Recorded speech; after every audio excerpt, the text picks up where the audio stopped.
Hello, how's it going?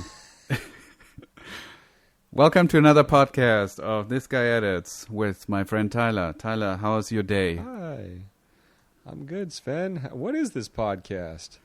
This is a podcast where we talk about films and the editing of specific scenes. Most of the time these films are iconic and we look at some really amazing art.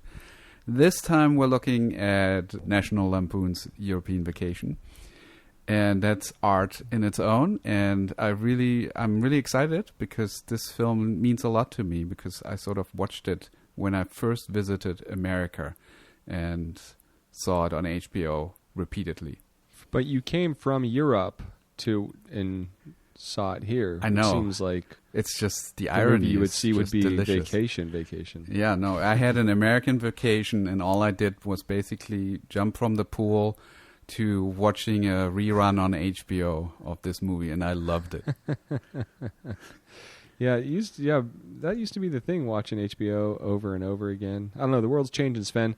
One thing that's keeping it from changing too much is having access to great films on Filmstruck, which is no longer going to be available as of the 26th. I don't know if you heard. Did you hear that? I did.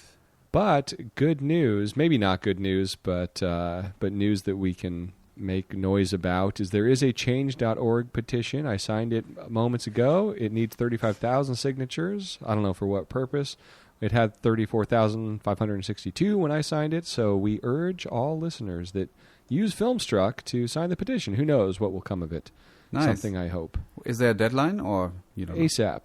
I don't know off the top of my head yet. Don't waste, just do it now. Yes, I will. And then subscribe to this podcast. Exactly. Also, when you subscribe to this podcast, somebody asked me, because I keep tweeting the link and it's to iTunes, and they were like, I don't have Apple. Can I listen to this podcast anyway? And the answer is yes, you can, because it's on Spotify and on Stitcher or any other platform that you might use with your Android phone.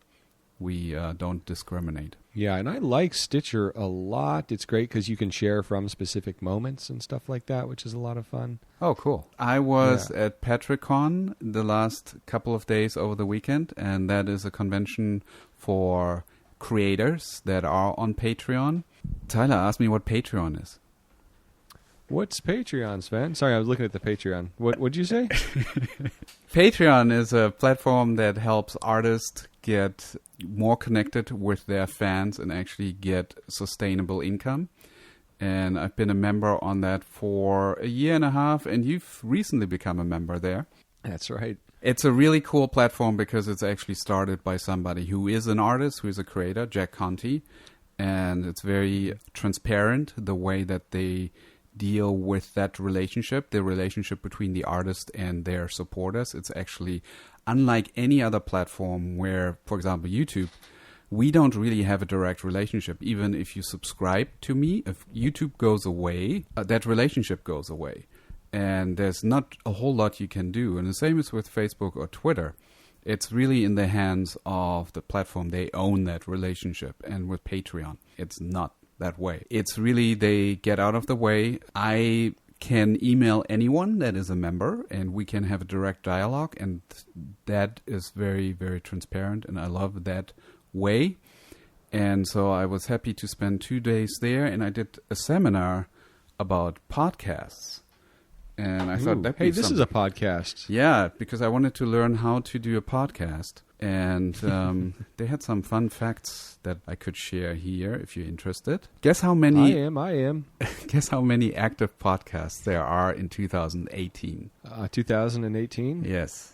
No, that was my guess. Oh, sorry. No, it's a little more. I'm guessing I'm wrong. Yeah.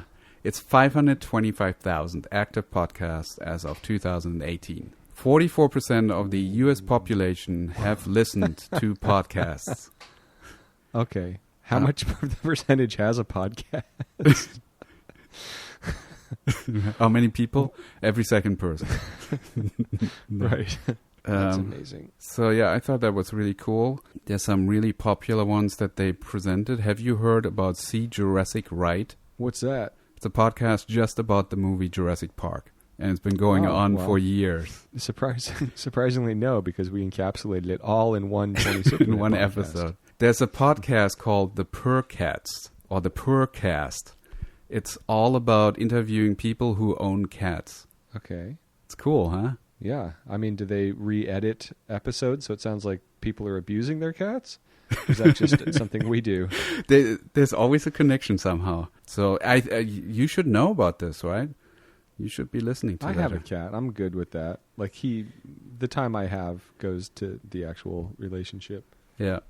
So anyways, so there was a gentleman there that talked about he's producing a total of 5 or 6 podcasts every week with different people. And he was sort of sharing some tips on how to do it. And it actually really helped me understand more that it is not something like a really polished product where you really need to make sure that every and R is being taken out, that actually the fact that it's more conversational and that you're sort of just in the spur of the moment having this conversation, that's actually the charm of it. And it made me be a little bit more relaxed about our own podcast.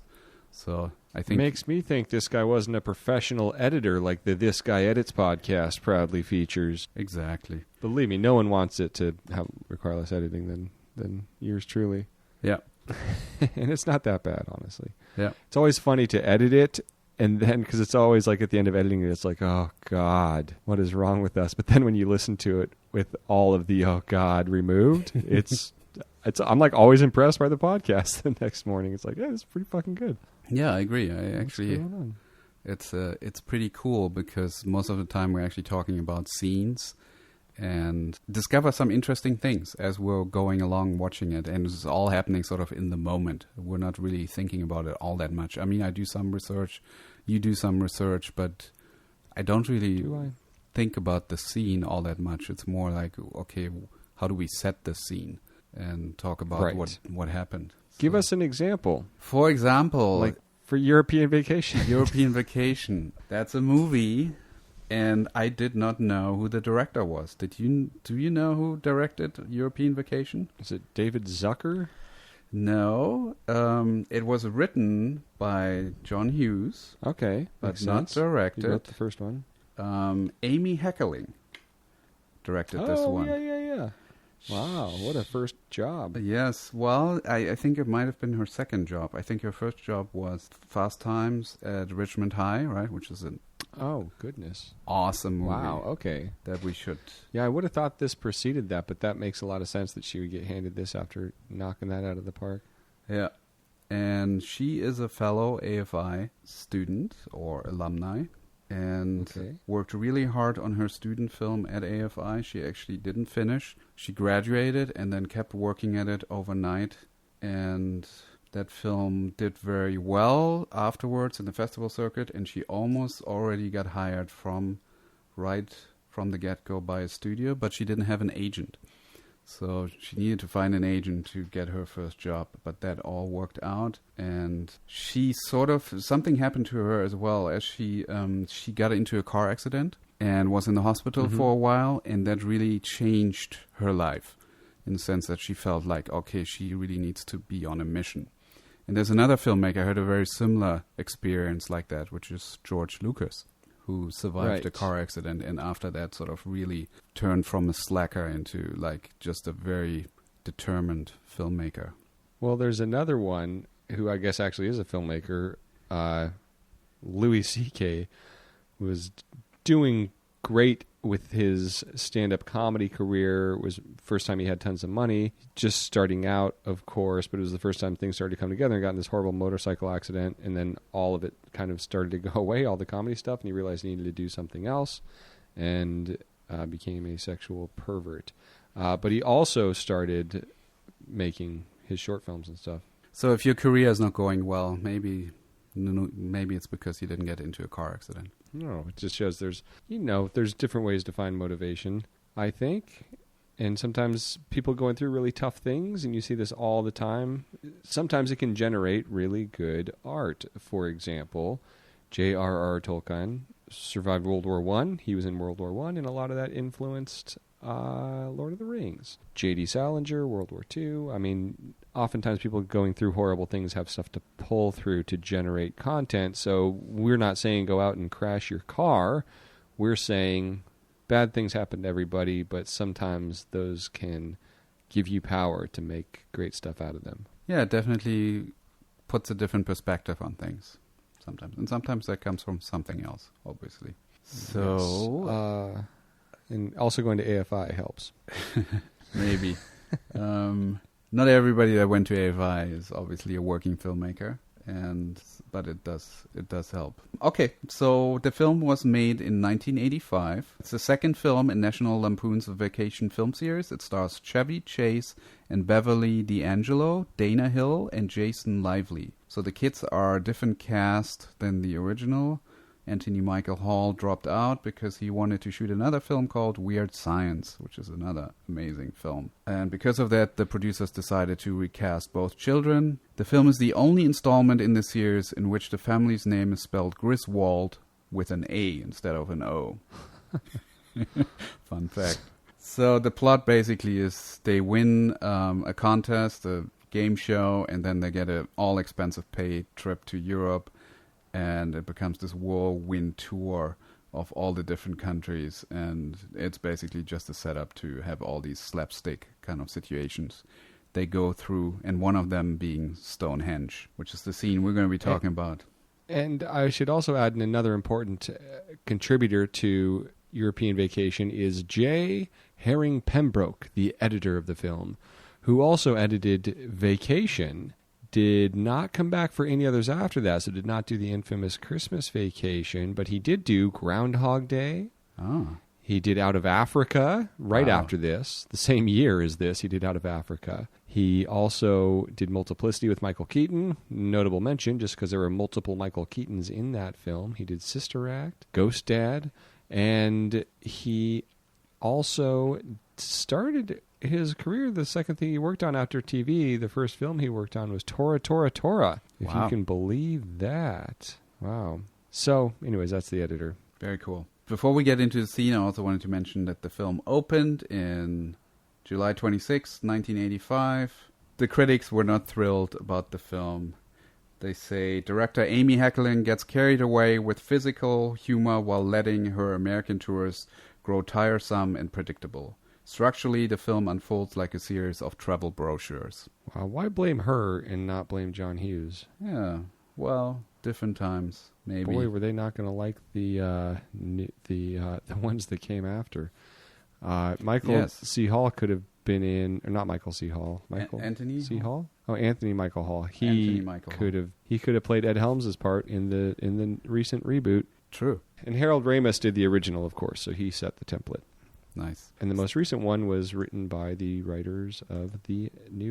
directed by the writers of the new Spider-Man Homecoming. Wow. Okay, so you wanted to do a different scene. You wanted to do the roundabout, but I sort of got really carried away with the scene when I saw it about Stonehenge. Good. I ended up watching like a 1-hour documentary, National Geographic, about Stonehenge. So this might be more about actually that than the editing, but why don't we get started with the scene and then see what happens? How do we do this usually, Tyler? So, Sven, what we typically do is we will count down and we will count down, and instead of one, you will hear the click of the mouse. Along with the word click, at which point the YouTube clip will begin playing that hopefully will play in all regions. We had a little bit of an issue with that last week with the City of God, which I still can't get off of myself in the shower. But we thankfully have Dennis, who's a wonderful contributor to the podcast, makes these great videos to go with them. So sometimes you can see those to accompany it, and you will click play on the YouTube link, which will be available everywhere that this podcast is available and posted, and we will comment on it, explain what's going on, and then go back and analyze it with specific time code for specific moments and talk a lot about Stonehenge. Nice. And Dennis actually emailed me. He's actually right now flying from Russia to Costa Rica, and he said he would be cutting the last episode on the plane. So hopefully by the time we're recording at a weird time this week. So thank you, Dennis. That's really cool that he is intercontinental editor. Exactly. All right, with that, here we go. Let's go for it. Let's do it. Okay, here we go. 3, 2... Hold on, I'm not there. Oh, sorry. Hold on. Okay, let's start again. I have to skip an ad. Okay, here we go. In 3, 2... Yeah, this country's eons old, kids. That's centuries to you and me. Charming, So this is like a wide shot of them driving through the countryside. We're cutting into the house, into the car, to Chevy Chase. And he's setting up that they're about to see this amazing sight. Speaking of rocks, eh? See that? We get this Great nice close-up shot of him. of Stonehenge. This is probably the real Stonehenge, that shot, I yes. feel like. That might be the only shot that's real. Everything else Yeah, is... it's at the end. So they're in at the end, I realized how not real it is. They're on the side, and they're standing right in the middle of Stonehenge, which I believe you can't do anymore. I don't know if you were able to do that in the 80s. And they just talk Right. about speculating what this is for. Is this like a time machine, some astrological device? Stand over there. Mention all kinds of things, but it's neither one of them. I can tell you later. Really? Yes. I thought everything was covered well in this clip, and you're saying there's more to what you learned. Huh, Oh we'll my see. God! Yes, you don't even know. So anyway, Joke I mean, right there. You're right, honey. they're just sort of oohing and awing over the site, and then they walk off. They go back in. That's sort of how my dad likes to do vacations as well. We drive by, get out of the car for 2 minutes, take a photo, and then we go back and drive another 10 hours to the next site. Or jump in the pool and watch HBO. So that's So here's the big Patton speech. slow push Although in. There's no push in. And Patton building up the importance of future generations. Yeah, and Heritage. nowadays you mark. probably know what's going to happen because we're so familiar with the setup, even if you haven't seen the movie. He drives backwards Right. into the Stonehenge thing, and the rocks fall over just like dominoes.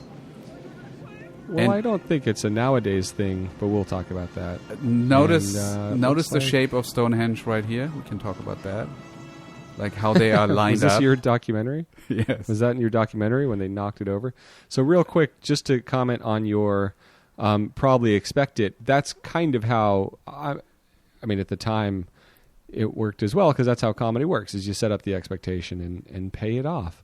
And so if they didn't knock Stonehenge over, good heavens, that would be a disappointing scene. Yeah, well, comedy Something more always expected sort of, would be good too, but Yeah, I mean, you're setting up things clearly in comedy, but then you resolve them in a way that it's somewhat unexpected, and the humor comes from Yes. that, right?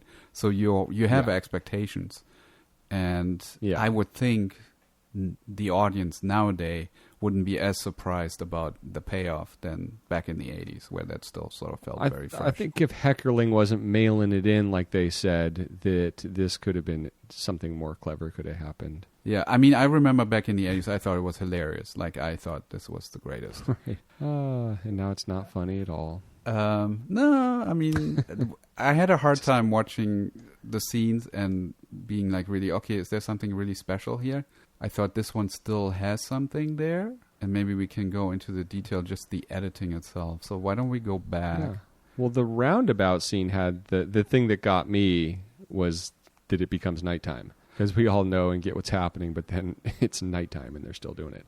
Right. But that's neither here nor there. Which, yeah, I mean, that's an interesting concept that they keep pushing this idea of they can't leave the roundabout. So they're just going in circles and circles and circles. So it basically becomes a running gag or a tag where they just keep pushing it further and further into the ridiculous. Yeah. And that's how comedy successful often example. works. You have a setup, Yeah. you have the payoff, and then if you can think of a really funny tag, you just keep pushing it. If you can think of 3 ways to make it even more ridiculous, you just add them onto it until you run out of things that are funny. And so let's break this one down, Sven. Yes. So, I mean, I don't think I noticed anything like radically revolutionary about the editing itself. I think it's pretty standard, but what works really well is I think you're really engaged in the story, and each beat is like a little skit and works Yeah. really, really well in terms of the setup and the payoff. And it's also, interestingly enough, I feel like this scene is paying off a lot of jokes that are set up earlier. Yeah. And I think if it had that extra button that we're looking for, that unexpected thing, it's almost like Stonehenge, the final stone would have to, catch and rip the dress off the Queen of England or something like that. All right. Oh, I didn't notice that he's wearing a Wally's World sweater. That's the first time I'm noticing that, which is in reference to the first one, right? Yes, it's cursed. So, what else about this? I'm just watching along here. Pretty standard coverage, I would think. Very well done. I think Amy Heckerling is a very good storyteller, obviously. I can tell you that the set is a 75% replica, so it's a little smaller than the original. And it was shot very close to the original. They originally intended to shoot there, and they didn't get permission, so then they had to sort of wing it. Yeah, well, what did they fucking expect? They're knocking Stonehenge over. Like, what was their plan? Yeah, I don't know. I mean, it was the 80s, so I'm thinking that maybe at the time you were allowed to actually walk around there, which now, from what I can tell, it looks like it's fenced off. You definitely cannot park that close. Right. Well, in terms of winging it also, I can't help but wonder, I mean, they must have had this replica built, because that was clearly something that was planned, that they were going to knock it over at some point. Yes. But that seems to be like a miniature model, right? Well, I mean, what's this stuff around it? This stuff, when they first knock it over, that seems... That's like 2 of those monoliths. Right, and you think the rest of it's real? No way. No, the rest of it is just a miniature model. That's what I'm thinking. So this one is... I'm sorry, I'm at 154 when he knocks over the first one. Mm-hmm.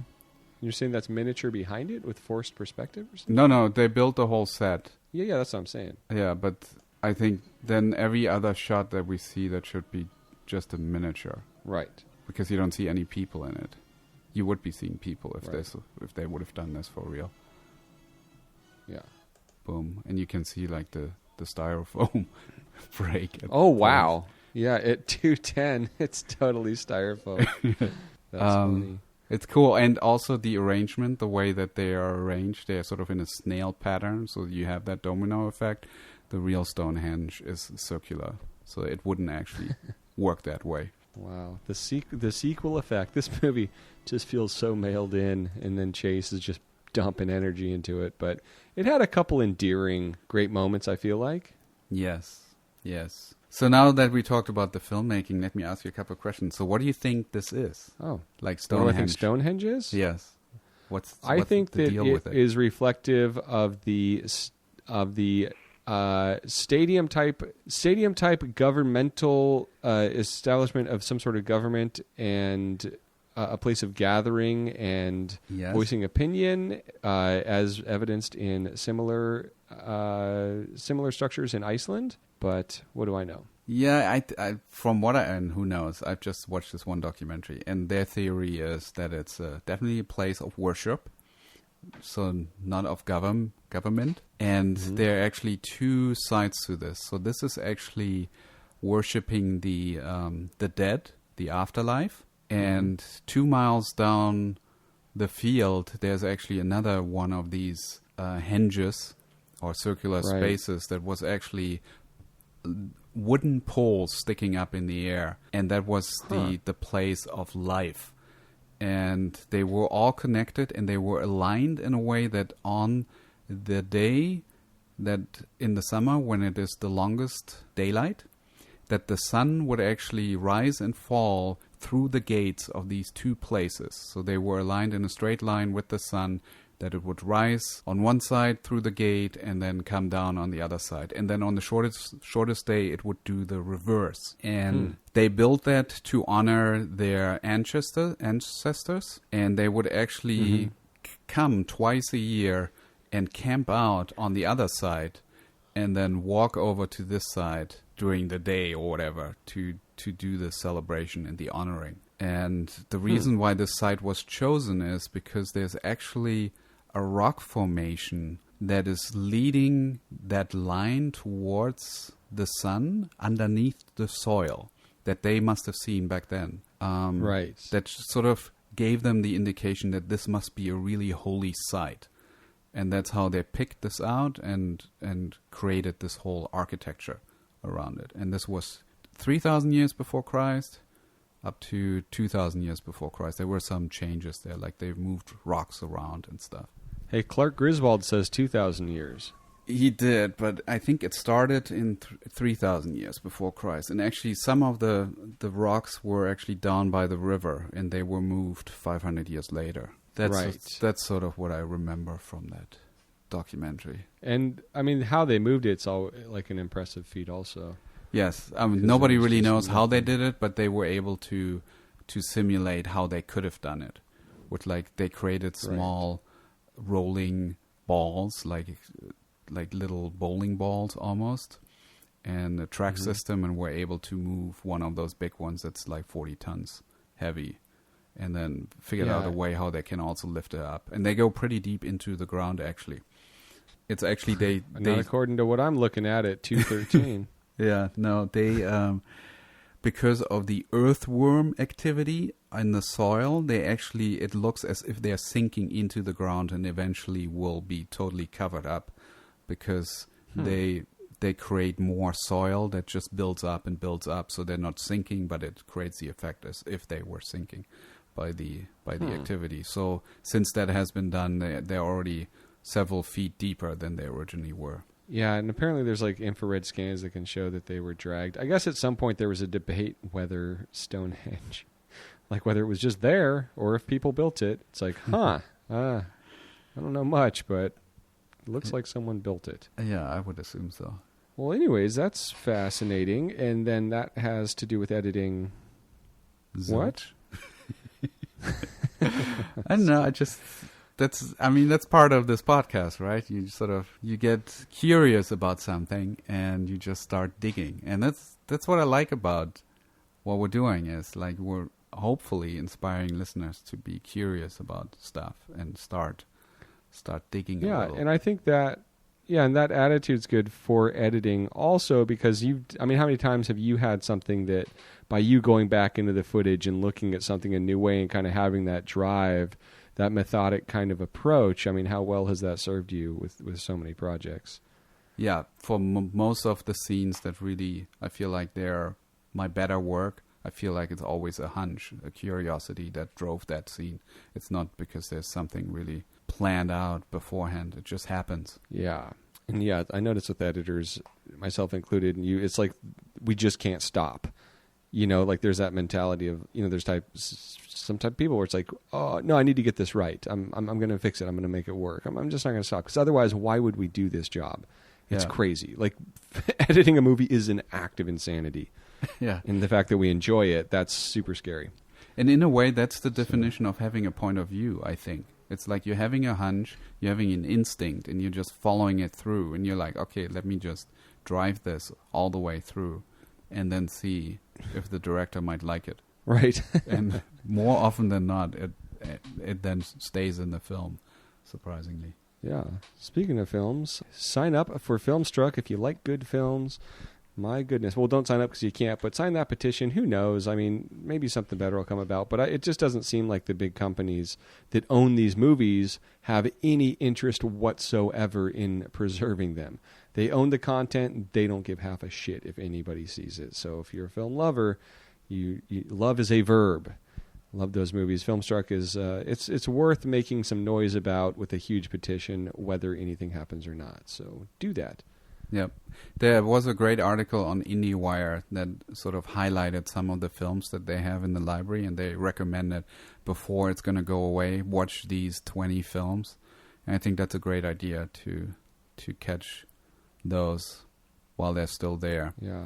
It's making me rethink the movies we did this month. We should have been doing Filmstruck ones, but what are you going to do, We did one, In the Mood for Love. Maybe we did too. All right, tell us your favorite Filmstruck movie. Get in the conversation on YouTube or Patreon. Leave a comment with your favorite Filmstruck film. Make some noise. Let us know. We're going to pick one for our big November finale. We're going to do movies only from Filmstruck. So if it's not on there, maybe we'll even drive people directly to Filmstruck. Sven will do our Stonehenge, the Forgotten Monument, where we will do a movie next week, watching a scene on Filmstruck, and then people will find the podcast and wonder, what is this relic? What was it? Who made it? Where did it come from? When they have no clip to accompany it with, and that'll be our farewell to Filmstruck. Nice. I love it. Let's do that. No YouTube. I also wanted to point out, if you're ever confused about finding the podcast or finding these YouTube clips, I created a link called thisguyedits.com/podcast, and that'll show you all the different platforms that the podcast is on. So Stitcher, iTunes, Spotify. All those things, they're all on there, and you can either see them right there on that player on the website, or you can go on your phone and subscribe with your favorite platform. Nice. I'm looking at it right now. It's great. You can email a friend, which is what we need. Tell a friend about the podcast. Let people know. So hit subscription buttons everywhere on every app, and tell your friends to go to change.org and sign that Filmstruck petition as well, and vote last week. It'll be too late. Anyway, but thank you to Curter for the music, and as Sven always says, happy editing. There's no sane zone, so put your head between the speakers. There's no sane zone, so put your head between the speakers. Sven will do our Sven will do our Stonehenge. Was there anything else we wanted to sneak in there? Just maybe repeat one more time, thisguyedits.com/podcast. Well, you just did in the bloopers. And no, this is great. I'm looking at it right now. Awesome. I dig it.